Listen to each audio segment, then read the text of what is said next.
안녕하십니까. 기초인문 11강입니다. 계약법이죠. 계약법은 계약법 총론과 강론으로 나눠져 있고요. 각각 5문제씩 나온다고 보통 말씀드렸습니다. 올해도 총론에서 5문제, 강론에서 5문제가 나왔고요. 강론에는 우리 민법상 계약이 총 15종류가 있는데요. 그 15종류 중에서 부동산 거래와 관련된 계약 3개, 매매계약, 교환계약, 임대차 계약, 이 3가지가 우리 시험범위에 있게 되고요. 그 임대차 계약의 특별법으로 마련되는 게 주택임대차보호법과 상가건물임대차보호법이 됩니다. 그래서 임대차는 주택임대차보호법, 상가건물임대차보호법하고 연결이 되기 때문에 아주 중요한 계약이 되죠. 자, 계약 총론에서는요, 계약에 관련된 전체적인 내용들. 강론이란 게 그렇잖아요. 세부적으로 들어가는 거잖아요. 그럼 총론에서는 뭐가 되는 거예요? 공통적이고 일반적인 내용들이 들어있겠죠. 그래서 계약 총론에는 어떤 내용이 들어있을까? 일단 계약의 뜻이 뭔지 확인을 해봐야 될 것이고요. 그죠? 계약이란 게 도대체 뭐냐? 또 계약에는 어떤 종류의 계약들이 있을까? 계약의 형태가 굉장히 많아요. 민법에만 15종류가 있고요. 민법이 아닌 곳에서 규율하고 있는 법도 있고요. 아예 법에서 규정하고 있지 않은 계약들도 존재해요. 그런 계약들을 공통의 성질로 묶어놓기 있습니다. 이걸 계약의 유형이라고 부르게 됩니다. 거기서도 한 문제가 올해도 나왔죠.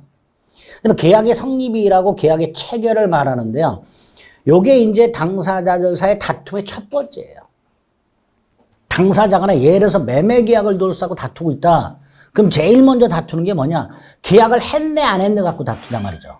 그 계약을 했네 안 했네를 판단하는 게 계약의 성립이에요.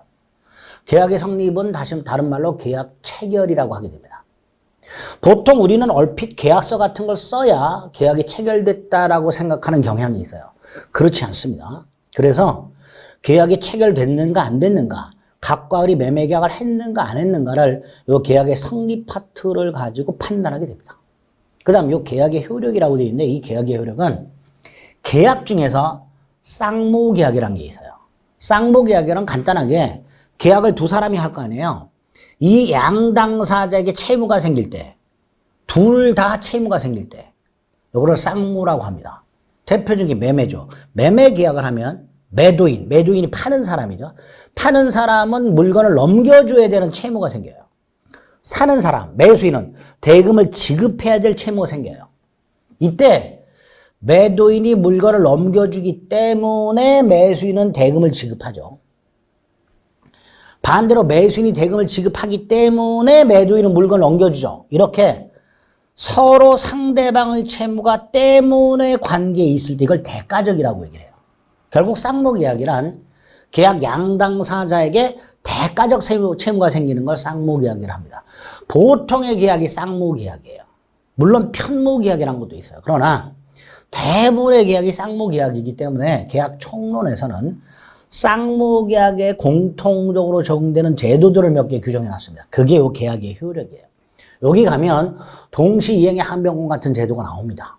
그런 제도들 보셔야 되고요. 제3자를 위한 계약 이런 게 나옵니다. 그런 게 조금 어려울 수 있고요. 자, 네 번째가 계약을 한다는 건 뭘 하겠다고 약속을 하는 거잖아요. 물건을 넘겨주겠다. 대금을 지급하겠다.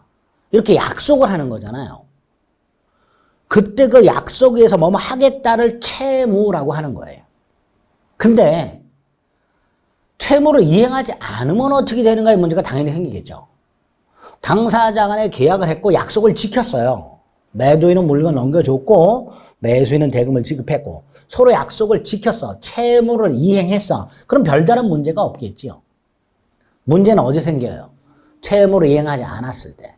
그래서 예를 들어 매수인이 대금을 지급하기로 한 날 때 대금을 지급하지 않는단 말이죠. 이런 걸 채무 불이행이라고 부르고요. 그럼 매도인 입장에서는 몇 번 독촉을 하겠죠. 돈 내놔. 그런데 끝내 매수인이 돈을 안 주면 어떻게 해야 되냐 말이죠. 계약을 소멸시킬 수밖에 없겠죠. 그 채무 불이행을 이유로 채무자가 채무를 이행하지 않는다는 것을 이유로 채권자가 계약을 소멸시키는 방법이 2개입니다. 해지 이 2가지가 있게 돼요. 그래서 계약 총론에 이렇게 이런 정도의 내용으로 구성이 되어 있고 여기서 5문제가 출제가 되는 겁니다. 간단히 기본 개념을 잡아보겠습니다. 계약의 뜻이 나와 있죠. 계약이 뭐예요? 쉽게 말하면 약속하는 거죠. 뭘 약속해요? 아, 나는 이걸 하겠다. 그럼 상대방, 그래? 그럼 나는 이걸 하겠다. 이렇게 서로 약속을 한 거예요. 그 약속은 청약과 승낙으로 나타내야 됩니다. 청약과 승낙. 자, 청약. 계약을 요청하는 것. 갑이 을에게 내 땅을 1억에 살래? 매매 계약을 요청하는 거죠. 이걸 청약이라 합니다. 을이 청약을 받았어요. 조건이 괜찮아. 오케이. 수락을 합니다. 그걸 승낙이라 하죠. 이렇게 서로 상대방에게, 상대방이 뭐예요? 대립되죠. 매도인과 매수인은 서로 맞은편에 앉아있는 당사자예요. 이런 대립적 당사자. 대립이 되는 청약과 승낙의 내용이 일치함으로써 계약을 한 당사자 사이에 뭘 발생시킨다? 채권과 채무를 발생시키는 법률행위. 이걸 뭐라 하자? 계약이라 하자. 자, 이때 계약은 대원칙이 있어요. 계약 자유원칙이라고. 이 당연하죠. 민법의 대원칙이 뭐라 그랬죠? 사적자치라 그랬죠. 사적자치가 뭐야? 스스로 결정. 누구의 간섭도 없이 스스로 결정. 이게 사적자치예요. 이 사적자치 수단이 법률행위고 법률행위의 대표적인 게 계약이란 말이죠. 그래서 사적자치의 원칙이, 즉 스스로 결정할 수 있다는 원칙이 계약법으로 오게 되면 계약 자유원칙으로 연결이 됩니다. 즉 법률행위인 계약에 의해서 개인과 개인 간의 권리 의무 관계를 형성할 때 그 형성 과정 및 결과가 계약 당사자의 자유에 맡겨져 있고 법도 그거를 인정하겠다는 원칙. 이게 계약 자유원칙이죠. 총 4개가 있습니다. 계약을 할지 말지, 내가 내 물건을 팔지 말지, 내가 저걸 살지 말지. 자, 살지 말지 팔지 말지가 뭐예요? 계약을 할지 말지죠. 계약 체결 여부. 자, 한다면 누구하고 할 것인가? 상대방 선택. 어떤 내용으로 할 것인가? 1억에 팔까? 1억 2천에 팔까? 내용 결정. 방식. 구두로 할까? 계약서를 쓸까? 계약서를 쓴다면 표준계약서를 쓸까 말까? 이런 거. 이게 방식의 자유. 이렇게 보여요. 총 4가지 자유가 있다. 계약을 체결할 것인가? 누구하고 할 것인가? 어떤 내용으로 할 것인가? 어떤 방식으로 할 것인가? 총 4가지 자유가 있는데 다만 이 자유가 무제한적으로 인정되진 않아요. 예를 들어서 상대방 선택의 자유 같은 것들. 근로기준법 같은 경우에 보면요. 남녀 차별하지 말라고 돼 있어요. 아, 나는 남자만 고용하고 싶은데. 나는 여자만 고용하고 싶은데. 차별하지 말라고 돼 있단 말이에요. 그럼 이 상대방 선택의 자유를 제한하는 거죠. 그죠? 계약 체결 여부, 자유 제한 뭐가 있죠? 택시기사 승차 거부.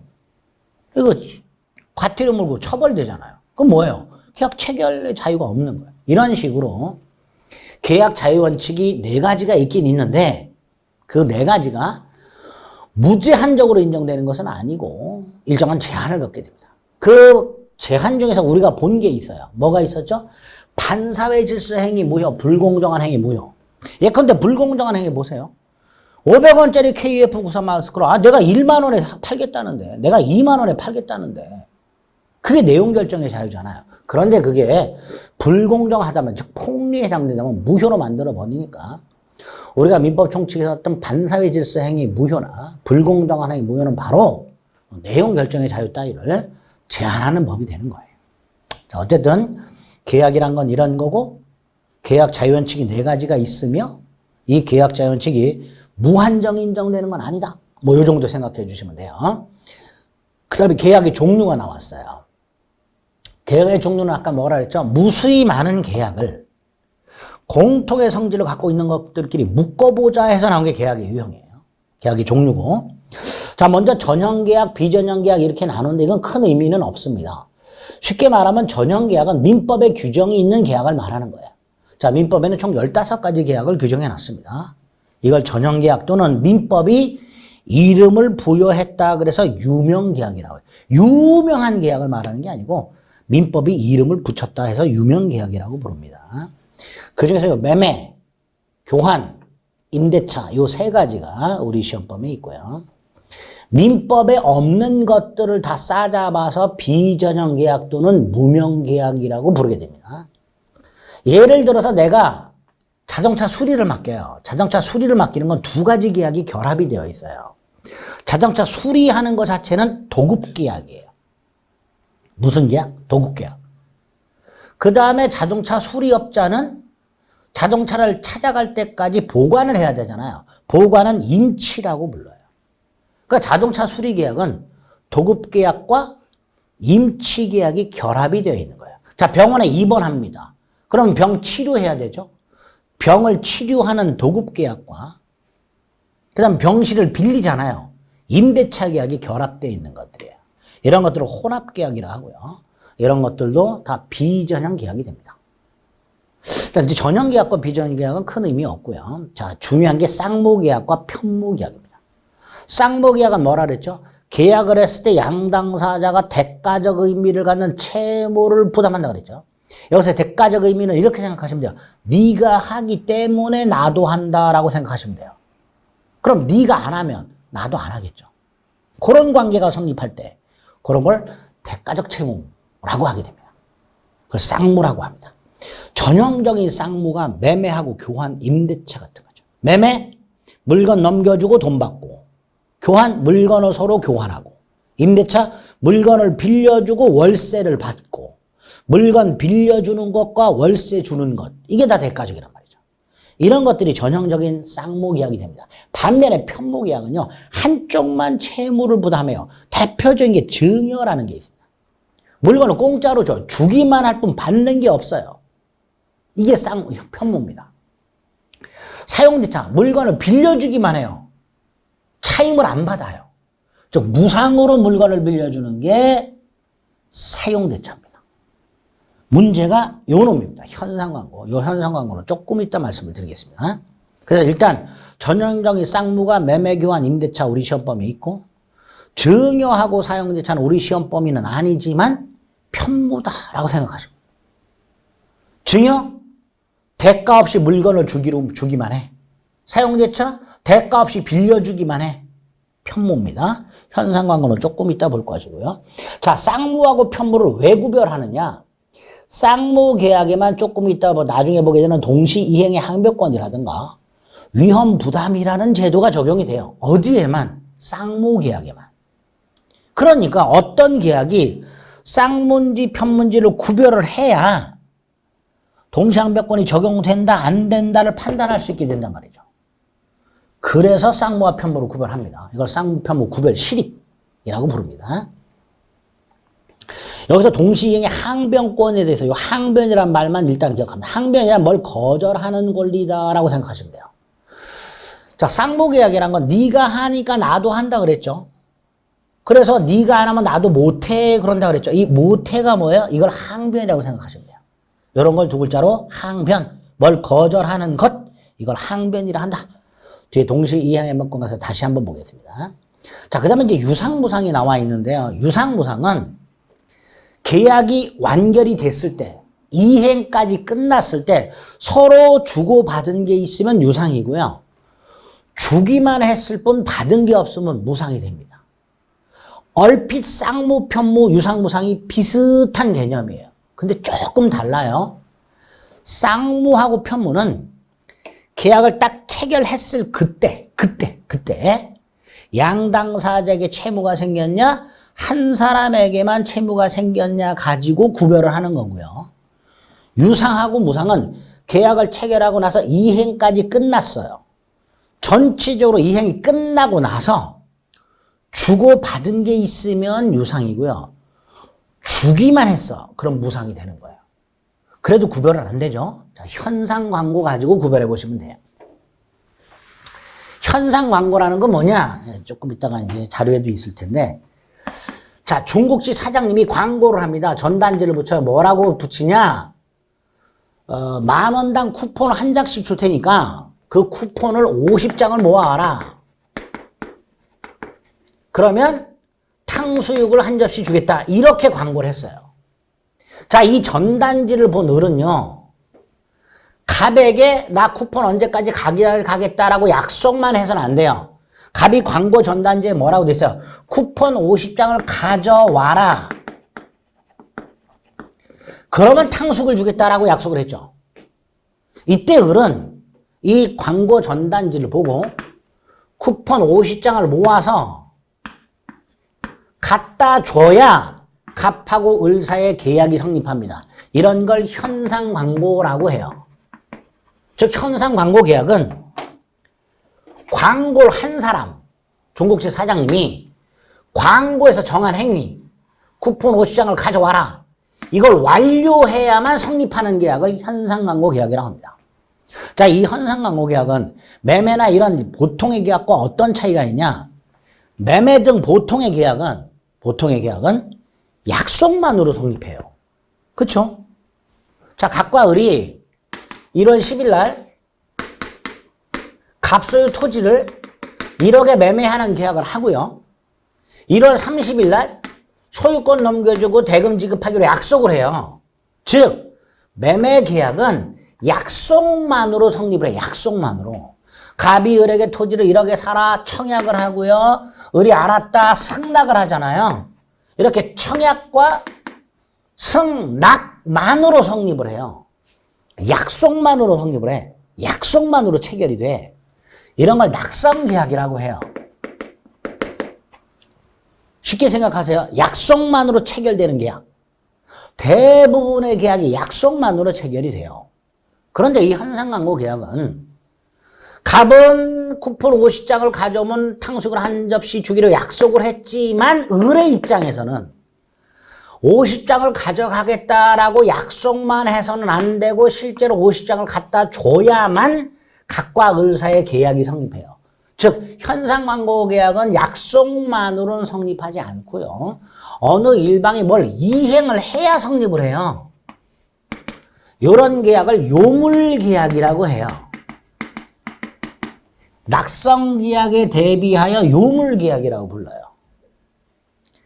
낙성계약은 약속만으로 성립한다. 그러나 요물계약은 약속만으로 성립하지 않고 우리 쿠폰을 갑에게 50장을 갖다 줘야만 성립한다. 어느 일방이 뭔가를 먼저 해야만 성립한다. 광고에서 정한 행위를 완료를 해야 성립한다. 이런 계약을 뭐라 한다? 요물계약이라 한다. 그러면 을이 쿠폰 50장을 열라 모아서 갖다 줘요. 그럼 요물계약이 현상광고계약이 성립합니다. 자, 현상광고계약이 성립하면 갑은 을에게 탕수육 한 접시를 줘야 될 채무가 발생해요. 갑에게만 계약을 체결한 갑과 을 중에 갑에게만 채무가 생겨요. 그러니까 현상광고계약은 편모예요. 한쪽만 채무가 생겼으니까. 그 다음 이행을 합니다. 탕수육을 줬어요. 계약이 완결됐죠? 이행이 끝났죠? 끝나고 났더니 갑이 주기만 했나요? 아니죠. 받은 게 있죠. 쿠폰 50장을 받았잖아요. 그러니까 현상광고계약이 끝나면, 이행이 끝나면 주고 받은 게 있어요. 그러니까 뭐예요? 유상이죠. 그래서 이 현상광고계약이라는 건 아주 독특해요. 약속만으로는 성립하지 않고, 즉 낙성계약이 아니라 이행을 해야만 성립하는 요물계약이고, 계약이 성립이 되면 한쪽만 채무가 생기기 때문에 편모인데 계약이 끝나고 봤더니 주고받은 게 있더라 말이지. 그래 유상이 됩니다. 요 현상광고계약을 가지고 쌍무, 편무와 유무상을 구별할 수 있어야 돼요. 그러면 쌍무, 편무, 유상, 무상이 어떤 관계가 있느냐? 일단 쌍무, 매매를 보면요. 갑도 채무가 생기고 을도 채무가 생겨요. 그 상태에서 이행을 합니다. 갑은 토지 소유권을 넘겨주고 대금을 지급하겠지요. 주고받지요. 그러니까 쌍무 계약은요. 이행이 끝나면 필연적으로 유상이 될 수밖에 없어요. 쌍무 계약은 필연적으로 뭐가 될 수밖에 없다? 이행이 끝나면 유상이 될 수밖에 없죠. 그 다음 편무 중에서 뭐가 유상이죠? 현상광고죠. 그러면 계약을 그림으로 구별했을 때 쌍무가 있고요. 편무가 있는데요. 편무의 대표적인 게 증여가 있었고요. 사용대차가 있었고 현상광고가 있었어요. 그죠? 이거를 유상무상으로 다시 나눠보면 쌍무계약은 이행이 끝나면 전부 유상이라고 그랬죠. 좀 전에. 주고받으니까. 현상광고는 편무지만 유상이라고 그랬죠. 그러니까 요만큼이 유상이 되는 거예요. 요게 무상이 되고. 결국 유상이란 놈은 모든 쌍무 더하기 현상광고. 요게 유상이 되는 거야. 그러니까 거의 겹치는데 조금 다른 거예요. 그러니까 구별이 어려운 거예요. 쌍무계약은 전부 유상이 되기 때문에 쌍무와 유상을 구별하기가 어렵단 말이죠. 단 유상이 전부 쌍무는 아니란 말이죠. 유상 중에 편무가 있단 말이에요. 그러니까 쌍무계약과 유상계약이 반드시 일치하는 게 아니라는 거죠. 계약 총론의 계약의 유형을 구별할 때 이게 가장 수험생들이 어려워하는 부분입니다. 자, 유상, 계약 성립 시부터 소멸시까지 이행 전 과정에 걸쳐서 서로 주고받은 게 있으면 이걸 재산상 출연이라고 합니다. 그럼 유상이고요. 매매 교환 같은 것들이 전형적인 유상이죠. 쌍무는 이행이 끝나면 주고받으니까 필연적으로 유상이죠. 그러나 유상이 반드시 쌍무가 되는 건 아니란 말이지. 왜? 현상광고 계약이라고 유상이지만 편무가 있단 말이죠. 자, 무상. 한쪽만 주는 게 무상이라 그랬죠. 주고받지 않고 주는 걸로 끝나. 그래서 무상은 전부 편무가 돼요. 무상은. 근데 편무가 전부 무상이 되는 건 또 아니야. 왜? 편무 중에 유상이 있단 말이죠. 이 현상광고 때문에. 자, 유무상을 왜 구별할까? 아까 쌍무 편무는 왜 구별한다고 그랬어요? 쌍무 계약에만 동시 이행의 한변권과 위헌부담을 적용하라고 돼 있어요. 반면에 유무상을 구별하는 이유는 유상 계약에만 매매 규정을 적용합니다. 매매 규정. 그럼 보세요. 동시 이행의 한변권이나 위헌부담은 현상광고에는 적용이 안 돼요. 편무니까. 그런데 현상광고는 유상이기 때문에 매매 규정을 적용한단 말이에요. 매매에 있는 규정들을 유상계약에 적용을 한단 말이에요. 그래서 쌍무계약과 편무계약을 구별하는 이유하고 유상과 무상을 구별하는 이유가 좀 다르단 말이에요. 그래서 기초과정에서 계약 총론 계약의 유형 부분에서는 이렇게 쌍무, 편무, 유상, 무상 요 구별이 아주 중요해요. 그거를 현상광고라는 놈을 가지고 구별하시면 되는데 현상광고라는 놈 때문에 낙성계약과 요물계약도 구별하셔야 돼요. 낙성계약과 요물계약도. 구별하실 수 있겠죠? 유상과 무상을 구별하는 이유는 유상계약에만 매매 규정을 적용한다. 그래서 구별한다. 그다음에 낙성과 요물 있죠. 청약과 승낙의 의사합치, 줄이면 약속만으로 성립하는 계약이 낙성계약이다. 민법 전형계약이 15개가 있다 그랬는데요. 그중에 현상광고를 제한 나머지가 전부 낙성입니다. 현상광고가 유일하게 요물이에요. 요물이라는 것은 계약이 성립하려면 청약과 승낙의 의사합치, 즉 약속 이외에 물건을 인도한다든가 뭔가를 한다든가 같이 어느 일방의 이행이 있어야만 성립하는 계약, 이거를 요물계약이라고 하게 됩니다. 나중에 매매가면 계약금 계약이라는 게 있어요. 이건 민법상 전형계약은 아닙니다. 매매계약 속에 들어있는 계약금 계약이라는 게 나와요. 이것도 요물계약으로 만들어져 있습니다. 그 계약금 가서 한번 볼 거예요. 자, 그러면 정리. 쌍무, 편무 구별, 왜 구별하는지 기억, 유상, 무상 구별, 왜 구별하는지 기억, 쌍무, 편무와 유무상을 구별, 뭐 갖고? 현상광고라는 놈 가지고, 그래서 낙성과 요물도 구별. 이렇게 계약의 유형과 이 정도로 구별을 좀 해 두실 필요가 있다. 자, 그 다음에 계약의 성립이 나왔어요. 계약 성립이란 건 다른 말로 계약의 체결을 말하죠. 자, 계약이 성립하려면 어떻게 돼요? 계약을 체결하는 당사자가 있어야 되죠. 계약도 법률행위니까 법률행위 일반적 성립 요건이 세 가지가 있었죠. 당사자의 존재, 목적의 존재, 의사표시의 존재. 자, 계약 체결 당사자가 있어야 될 것이고요. 계약을 체결하는 목적이 있어야 될 것이고요. 의사표시가 존재해야 되죠. 그 다음 계약은 혼자 체결하지 않잖아요. 매매계약 같은 경우 양당사자가 있어야 되겠죠.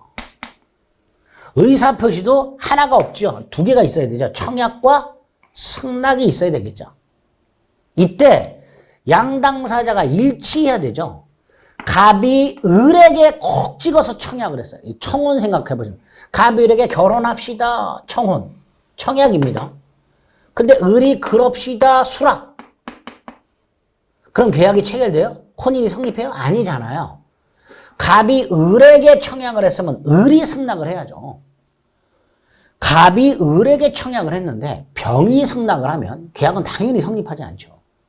이렇게 양당사자가 일치해야 되는 걸 주관적 합치라고 합니다. 또 청약과 승낙의 내용이 일치해야 되죠.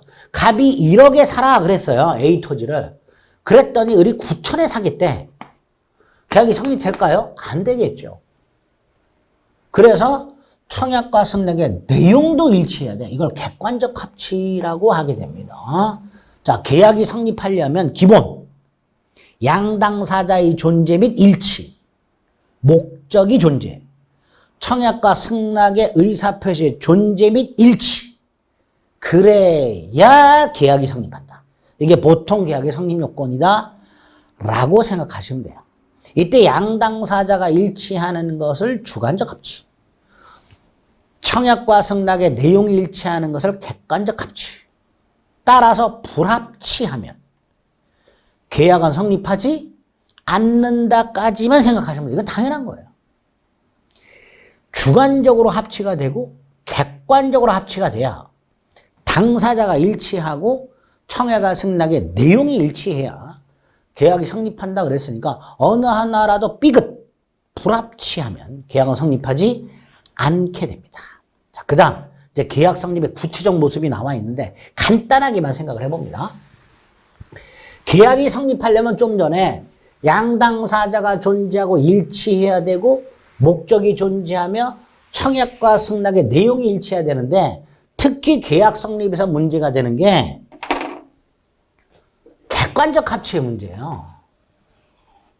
청약과 승낙의 내용이 일치했는가? 이게 문제가 됩니다. 그래서 계약에 성립하는 모습을 보면 가장 전형적인 게 요거예요. 청약과 승낙의 의사합천 계약성. 물론 계약 성립은 청약과 승낙의 의사합천 계약 성립이 99%예요. 그런데 우리 민법은 청약만 있고 승낙이 없어요. 그래도 계약이 성립하는 걸 두 가지 만들어 놨어요. 의사 실현에 의한 계약 성립과 교차 청약에 의한 계약 성립이라고 만들어 놨어요.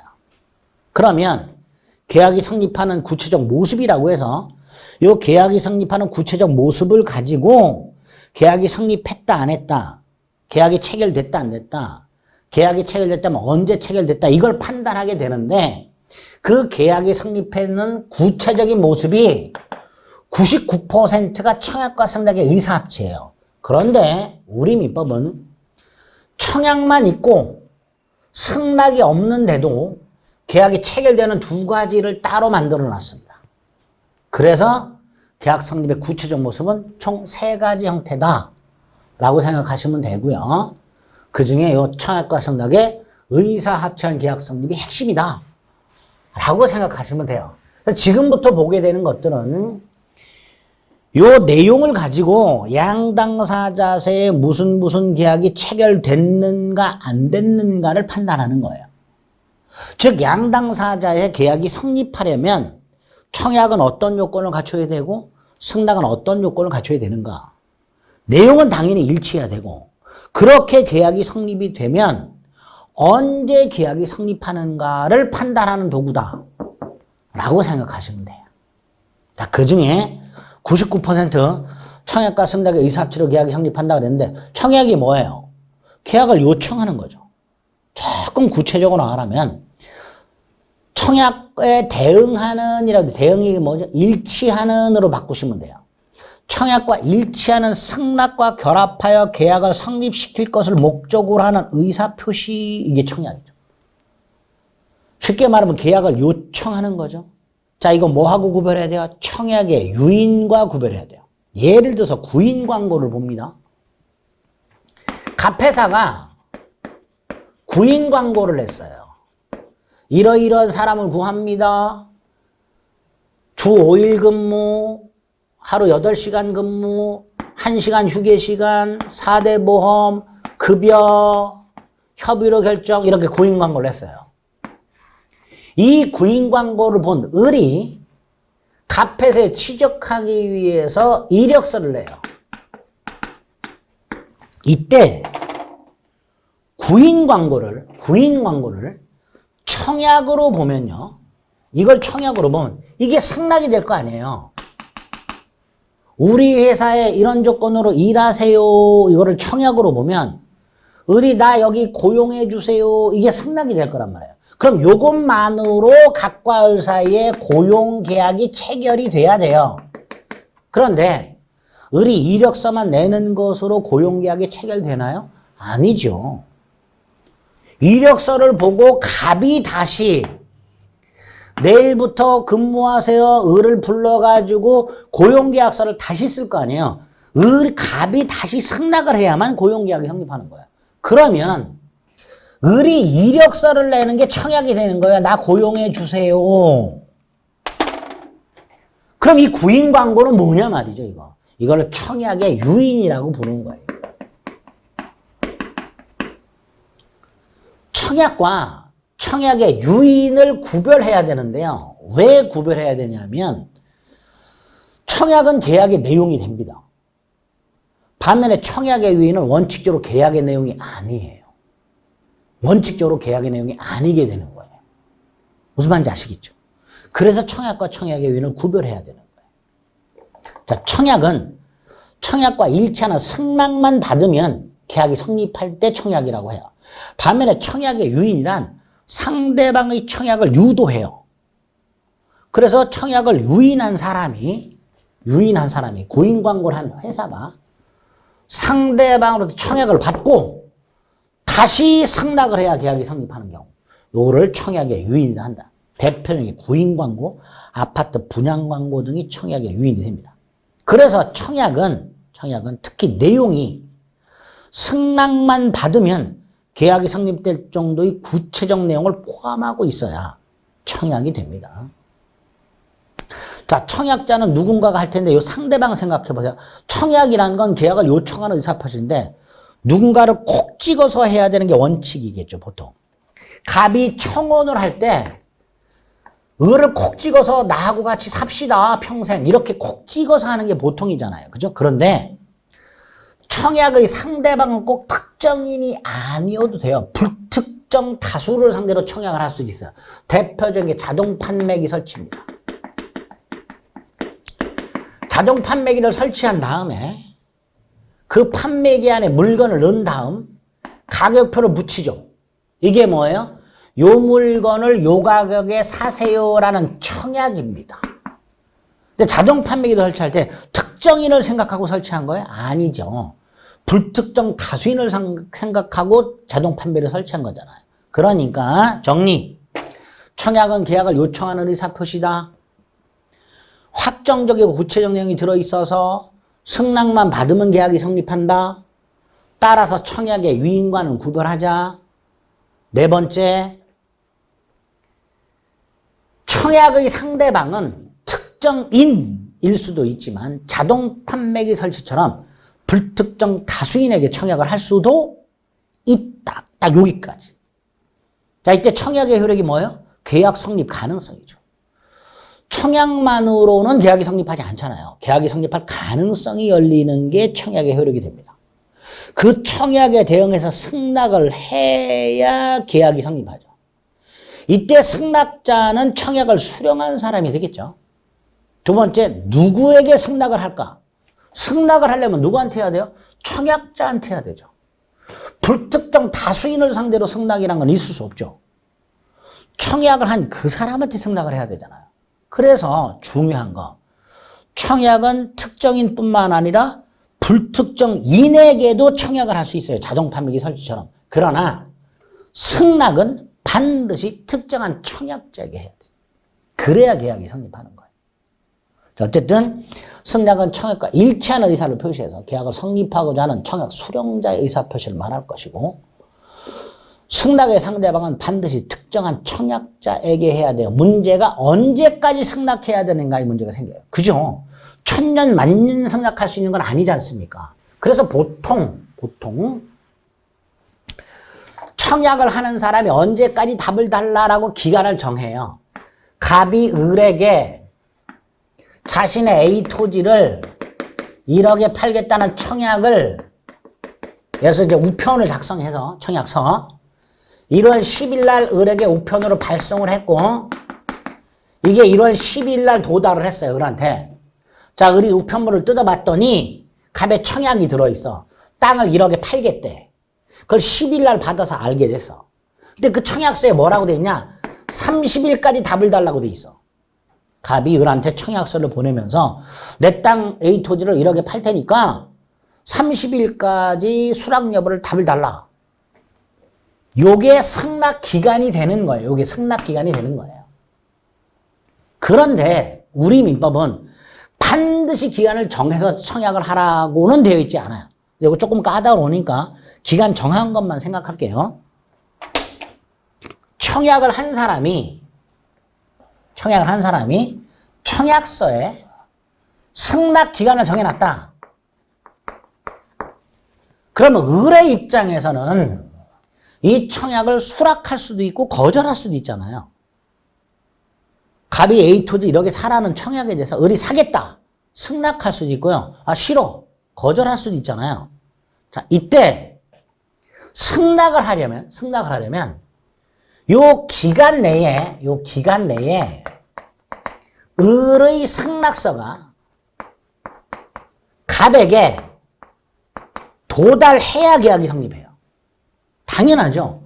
요 기간 내에 을의 승낙서가 갑에게 도달해야 계약이 성립하게 됩니다. 따라서 을이 승낙서를 1월 29일 날 을이 승낙서를 갑에게 발송했는데 이 을의 승낙서가 1월 31일 날 갑에게 도달했다면 당연히 계약은 성립하지 않게 됩니다. 이게 대원칙이에요. 다시 한번 계약이 성립하려면 승낙이 승낙 기간 내에 청약자에게 도달해야만 계약이 성립한다. 이렇게 생각하시면 돼요. 이게 대원칙입니다. 그래서 승낙 기간을 보면 원칙적으로 승낙은 청약의 존속 기간. 갑의 청약은 언제까지 존속을 해요? 1월 30일까지. 이게 승낙 기간이 되겠죠. 이 기간 내에 청약자에게 도달해야 된다. 따라서 기간이 지나서 갑에게 도달한 승낙. 을의 승낙이 1월 31일 날 갑에게 도달. 이걸 연착했다고 해요.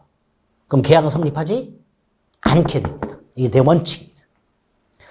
다만 이 연착한 승낙을 갑이 새 청약으로 볼 수 있다는 내용은 있어요. 그건 나중에 보고요. 대원칙 그럼 정리하면 계약을 요청하는 청약과 이걸 수락하는 승낙이 합치가 되어야 계약이 성립하는데, 그 계약이 성립하려면 승낙 기간 내에 청약이 요때까지 살아있잖아요. 이걸 청약의 존속기간이라고 하는데 다른 말로 승낙기간이 되겠죠. 요 기간 내에 을의 승낙이 청약자에게 도달해야만 계약이 성립하고, 만약에 이 기간이 지나서 갑에게 도달했다면 계약은 원칙적으로 성립하지 않는다. 딱 요렇게 기초과정에서는 생각을 해 주셔야 됩니다. 리을은 당연한 거죠. 내용이 일치해야 되죠. 당연한 거고요. 만약에 1억에 사라고 했는데 을이 9천에 사겠다 그러면 계약은 성립하지 않습니다. 당연한 거. 그 다음에 기타 방법에 의한 계약 성립이라고 의사실현에 의한 계약 성립과 교차 청약에 의한 계약 성립인데, 의사실현 이런 거 생각해 보시면 돼요.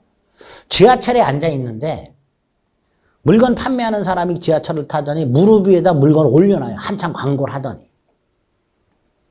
자, 이거 뭐 국산 KF94 마스크고 시중에서는 개당 500원에 파는데 여러분에게는 개당 100원에 팝니다. 50장 한 묶음에 5,000원 한 장 받습니다. 뭐 이렇게 한참 떠들고 나서 광고하고 나서 내 무릎에 올려놔요. 이게 청약이죠. 그죠? 자, 이때 승낙은 어떤 거예요?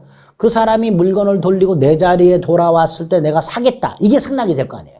근데 내 무릎에 물건을 올려놓은 사람이 나한테 돌아오기도 전에 내가 그걸 뜯어갖고 마스크를 써버렸어요. 그럼 계약이 성립하는 거예요. 이런 걸 의사 실현에 의한 계약 성립이라고 합니다. 이렇게 되어 있죠. 청약자 의사표시나 관행에 의해서 그 다음 승낙이 필요 없을 때 계약은 승낙으로 인정되는 사실, 내가 마스크를 뜯어서 썼다. 그때 계약이 성립하는 걸 의사 실현에 의한 계약 성립이라고 합니다. 반면에 교차 청약은 청약이 서로 교차한 거예요. 갑이 을에게 노트북을 50만 원에 사라고 청약을 했어요. 갑이 자신의 이 노트북을, 내가 갖고 있는 노트북을 50만 원에 사라고 청약을 했는데 을한테, 을이 그걸 모른 채 갑에게 청약을 했어요. 야, 네 노트북 50만 원한테 팔아라. 갑의 청약과 을의 청약이 있어요. 내용이 일치해. 그럼 이 각각의 청약에 대해서 따로따로 승낙을 할 필요 없이 요 양청약만으로 계약이 성립하는 것을 교차 청약에 의한 계약 성립이라 합니다. 이런 식으로 청약과 승낙의 의사합치로 계약이 성립하는 게 대부분이지만 승낙 없이 계약이 성립하는 두 가지 형태로 우리 민법이 따로 규정을 해놨고 의사 실현에 의한 계약 성립과 교차 청약에 의한 계약 성립이 있다. 그 정도를 기초 과정에서 뼈대를 잡아주시면 되겠습니다. 그래서 계약 총론 앞부분 계약의 의, 계약 자유원칙 4개, 다만 제한된다, 계약의 종류, 쌍무, 편무, 유상, 무상, 낙성, 요물, 계약의 성립, 청약과 승낙의 의사 합치한 계약 성립과 의사 실현 및 교차 청약에 의한 계약 성립이 있더라. 딱 여기까지 계약 성립의 뼈대를 잡았습니다. 그리고 이제 쌍무 계약의 효력 몇 가지를 따로 살펴보게 됩니다. 그건 다음 시간에 보겠습니다. 고생하셨습니다.